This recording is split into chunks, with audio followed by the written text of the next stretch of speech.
Financial planning ఎలా చేసుకోవాలి, ఎక్కడ డబ్బుల్ని ఇన్వెస్ట్ చేస్తే మంచి రిటర్న్స్ వస్తాయి, మ్యూచువల్ ఫండ్స్ పై వెబినార్ ఈ నెల 19-20న. Hello guys, welcome back to iDream media. ఈరోజు మనతో ఉన్నారు AMFI certified mutual fund distributor అయిన రమేష్ పస్ప్లేటి గారు. ముఖ్యంగా గ్రామాల్లో ఉండే వాళ్ళకి మాత్రం ఈ స్టాక్ మార్కెట్ గురించి ఎందుకు తెలియడం లేదు. నిజంగా గ్రామాల్లో ఉండి కూడా ఈ స్టాక్ మార్కెట్లో ఇన్వెస్ట్ చేసి లాభాలు పొందొచ్చా? కేవలం సిటీస్లో ఉన్న వాళ్ళకి మాత్రమే ఈ స్టాక్ మార్కెట్ కాదండి. ముఖ్యంగా లాభాలు అనేది ఎవరైనా పొందొచ్చు, బట్ రైట్ నాలెడ్జ్ ఉండాలి, రైట్ ఇన్ఫర్మేషన్ తెలుసుకుని ఉండాలి, రైట్ గైడెన్స్ ఉండాలి. సో వాటికి సంబంధించిన ఇన్ఫర్మేషన్ ఈరోజు రమేష్ పస్ప్లేటి గారితో మాట్లాడదాం. నమస్కారం సార్. నమస్తే అండి. సార్, స్టాక్ మార్కెట్ అనేది ఎప్పుడు చూసినా కూడా అంటే జనాలందరిలో కూడా ఎక్కువ జాబ్స్ చేస్తున్న వాళ్ళు, ముఖ్యంగా సిటీలో ఉన్న వాళ్ళు వీళ్ళు మాత్రం ఫాలో అవుతారు అనే ఒక నానుడి ఉంది. గ్రామాల్లో ఉన్న వాళ్ళ పరిస్థితి ఏంటి? ఇప్పుడు మన ఆడియన్స్ ఎవరైతే మన వీడియో చూస్తున్నారో వాళ్ళు ఎవరైనా విలేజెస్ నుంచి చూస్తున్నా లేకపోతే టౌన్స్ నుంచి చూస్తున్నా వాళ్ళు స్టాక్ మార్కెట్లో ఇన్వెస్ట్ చేయాలంటే తెలుసుకోవాల్సిన విషయాలు ఏంటి, వాటి గురించి చెప్తారు? డెఫినెట్గా అండి. మెయిన్ విలేజెస్లో వచ్చేసి కొంచెం అవేర్నెస్ తక్కువ ఉంది. ఈక్విటీ మార్కెట్స్ కానివ్వండి, మ్యూచువల్ ఫండ్స్ కానీ వాళ్ళకు కొద్దిగా ఈక్విటీ ఇన్ఫర్మేషన్ తక్కువ వచ్చే అవకాశం ఉంది. ఎందుకంటే వాళ్ళకి అక్కడ ఫైనాన్షియల్ ఎక్స్పర్ట్స్ అవైలబిలిటీ కానివ్వండి, లేకపోతే ఈక్విటీ మార్కెట్ సంబంధించిన ఇన్ఫర్మేషన్ డెఫినెట్గా తక్కువ ఉంటుంది. సో దానికోసం వాళ్ళు ఏం చేయాలంటే ఎక్కువ మ్యూచువల్ ఫండ్స్ మీద డిపెండ్ అవ్వాలి. మ్యూచువల్ ఫండ్స్ మీద ఇన్వెస్ట్ చేయడం బెటర్. మ్యూచువల్ ఫండ్స్ కూడా మంచి రిటర్న్ ఇచ్చినాయి. లాస్ట్ 5 years చూస్తే చాలా ఫండ్స్ 30%, 25% ఇలాంటి రిటర్న్ ఇచ్చాయి లాస్ట్ 5 yearsగా. సో లాస్ట్ 3 years కూడా చాలా ఫండ్స్ 30% అబవ్ రిటర్న్ ఇచ్చాయి. సో ఫస్ట్ ఆఫ్ ఆల్ ఏంటంటే వాళ్ళు ఇన్వెస్ట్ చేసేటప్పుడు ఒకటి మైండ్లో పెట్టుకోవాలి. ఇప్పటికి కూడా ట్రెడిషనల్ ప్లాన్స్లో కానివ్వండి, లేకపోతే ఎఫ్డీల్లో ఇన్వెస్ట్ చేస్తున్నారు, లేకపోతే ఆర్డీల్లో ఇన్వెస్ట్ చేస్తున్నారు, పోస్ట్ ఆఫీస్లో ఇన్వెస్ట్ చేస్తున్నారు. వాళ్ళకి అక్కడ ఎంత వస్తుందంటే 6-7% వస్తుంది. 6-7% వస్తే ఎందుకు సరిపోదు, ఎందుకంటే ఇన్ఫ్లేషనే 6-7% ఉంది. సో వాళ్ళ వెల్త్ గ్రో కాదు, వాళ్ళు ఎక్కడున్నారో అక్కడే ఉంటారు. సో కొద్దిగా రిస్క్ తీసుకొని ఇన్వెస్ట్ చేయడం ద్వారానే రిటర్న్ పొందొచ్చు. సో దానికి ఈక్విటీ ద్వారా ఇన్వెస్ట్ చేయాలి. ఈక్విటీలో కూడా మ్యూచువల్ ఫండ్ ద్వారా ఇన్వెస్ట్ చేయడం చాలా బెటర్, ఎందుకంటే రిస్క్ ఉండదు. ఫండ్ మేనేజర్ రిస్క్ తీసుకుంటాడు, తర్వాత మన పని మనం చేసుకోవచ్చు. షేర్ మార్కెట్లో ఇన్వెస్ట్ చేసే వాళ్ళు ఎవరంటే వాళ్ళ పనితో పాటు ఇంకా టైం ఉండాలి. వాళ్ళ షేర్ పెరుగుతుందా పడిపోతుందా, ఈ షేర్స్ ఎప్పటికప్పుడు రివ్యూ చేసుకుంటూ ఉండాలి. ఇంత టైం ఉండదు చాలామంది. విలేజెస్లో ఎవరి పని వాళ్ళకు ఉంటాయి, అంతా వాళ్ళ పని వాళ్ళు ఉంటారు. వాళ్ళు షేర్ మార్కెట్ డైలీ చూసుకోవాలి, దాని గురించి నాలెడ్జ్ దొరకాలి, ఇవన్నీ అంటే కొద్ది ప్రాబ్లమ్స్ ఉంటాయి. అందుకని మ్యూచువల్ ఫండ్లో పెట్టచ్చు. కానీ మ్యూచువల్ ఫండ్ చూస్తే అందులో కూడా ఒక 1000 ఫండ్స్ ఉన్నాయి. ఇందులో ఏవి మంచివి, వీటి గురించి మనం వెబినార్లో కూడా క్లియర్ ఇన్ఫర్మేషన్ ఇస్తాం. ఇంకొకటి వచ్చి మ్యూచువల్ ఫండ్ ఎందుకోసం ఇన్వెస్ట్ చేయాలి, ఒక గోల్స్ కోసం ఇన్వెస్ట్ చేయాలి. 5 yearsకి, 10 yearsకి, 15 yearsకి. చాలామంది ఏం చేస్తారు, పెట్టి 1 year తర్వాత తీసేస్తారు. 1 year లోపల వాళ్ళు కూడా వచ్చేస్తున్నారు మ్యూచువల్ ఫండ్స్కి అవగాహన లేక. ఇది సపోజ్ 6 months బ్యాక్ ఇన్వెస్ట్ చేసిన వాళ్ళు చూస్తే ఇప్పుడు నెగిటివ్ ఉంది, మార్కెట్ పడింది, నెగిటివ్ రిటర్న్ ఉంది. చాలామంది వాళ్ళ 6 months అంటే ఎవరైనా అవసరం డబ్బులు 6 monthsలో అవి కూడా తీసుకొచ్చి మ్యూచువల్ ఫండ్లో పెడుతున్నారు. మ్యూచువల్ ఫండ్లో నెగిటివ్ రిటర్న్ వస్తుంది. అలా కాకుండా 5 సంవత్సరాలకి మినిమం 3 ఏళ్ళ నుంచి 5 సంవత్సరాలకి ఎందుకు పెట్టాలి, 5 ఏళ్ళకైతే ఏ ఫండ్స్లో పెట్టాలి, 10 ఏళ్ళకైతే ఏ ఫండ్స్లో పెట్టాలి, 15 ఏళ్ళు అయితే ఏ ఫండ్స్లో పెట్టాలి, వీటి గురించి కానీ క్లియర్గా తెలుసుకొని ఇన్వెస్ట్ చేస్తే మ్యూచువల్ ఫండ్స్ అంత ఎక్కువ రిటర్న్ ఇచ్చేవి వేరే ఇన్వెస్ట్మెంట్స్ లేవు. సో వీటి గురించి పూర్తి ఇన్ఫర్మేషన్ మనం ఇవ్వచ్చు వాళ్ళకి. అండ్ అలాగే మ్యూచువల్ ఫండ్స్తో పాటుగా స్టాక్ మార్కెట్ అయి ఉండొచ్చు, ఇంకొకటి అయి ఉండొచ్చు.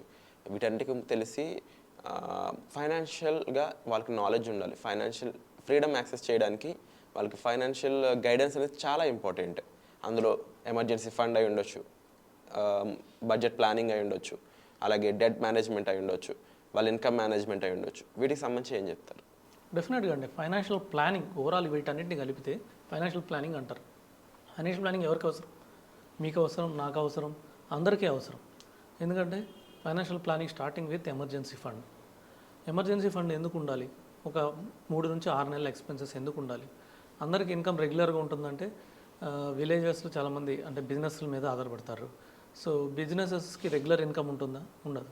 దానికి టైం వచ్చినప్పుడు ఒక 1 month 2 months ఒక మిగతా 10 months రిటర్న్ ఇస్తుంది. సో మిగతా మంత్స్ అంతా రిటర్న్ ఉండదు. సో దీనికోసమని ఎమర్జెన్సీ ఫండ్ పెట్టుకుంటే మనకి ఏ టెన్షన్ ఉండదు. కొంతమంది జాబ్స్ క్విట్ అవుతుంటారు, ఇంకొద్దిగా జాబ్స్ కోసం టైం పడుతుంది, లేకపోతే ఏమైనా కోర్సులకు వెళ్తారు, జాబ్ టు జాబ్ చేంజ్ మధ్యలో. వీటి కోసం ఆ టైంలో ఇన్కమ్ ఆగిన ఖర్చులు ఆగవు. ఇంకొకటి ఏంటంటే ఏమైనా అన్ఎక్స్పెక్టెడ్ యాక్సిడెంట్లు జరిగినప్పుడు కానివ్వండి, క్రిటికల్ ఇల్నెస్ వచ్చినప్పుడు కానివ్వండి, ఒక 6 months అలా ఇన్కమ్ ఆగిపోతుంది. అప్పుడు కూడా ఇన్కమ్ ఆగుతుంది కానీ ఖర్చులు ఆగవు. వీటన్ని కోసం ఒక ఎమర్జెన్సీ ఫండ్ ఉండాలి.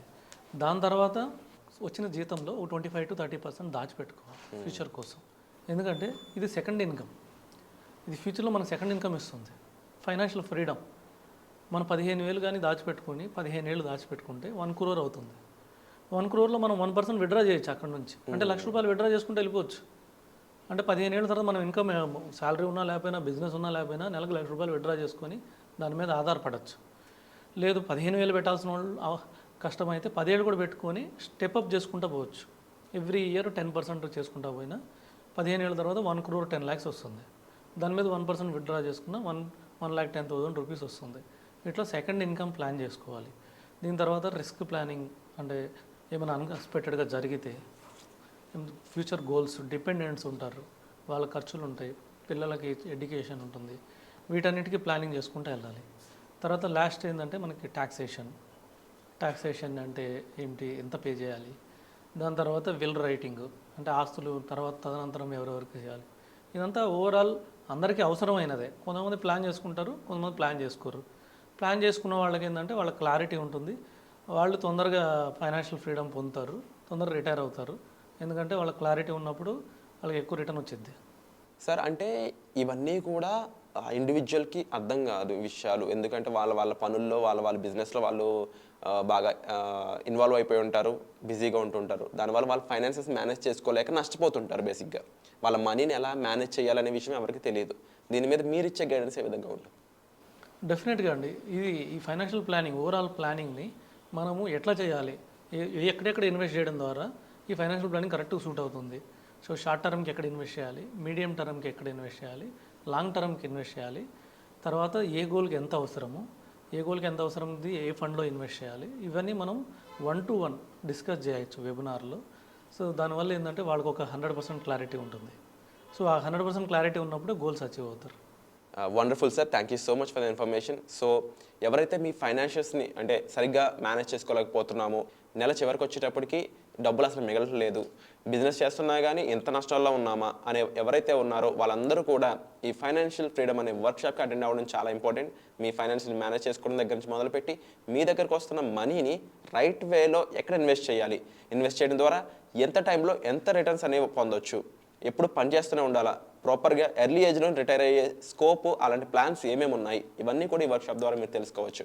ఇది కాకుండా డైరెక్ట్గా రమేష్ పసుపులేటి గారిని మీరు కలవాలి అనుకున్నట్లయితే పర్సనల్ అపాయింట్మెంట్స్ అనేవి ఓపెన్ ఉన్నాయి. వెంటనే డిస్ప్లే అవుతున్న నెంబర్స్ కాల్ చేసి మీరు ఇమీడియట్గా అపాయింట్మెంట్ కూడా బుక్ చేసుకోవచ్చు. మీకు ఏ డౌట్స్ ఉన్నా సరే కామెంట్ చేయండి, వాటికి మేము ఆన్సర్ చేస్తాం. Thank you so much.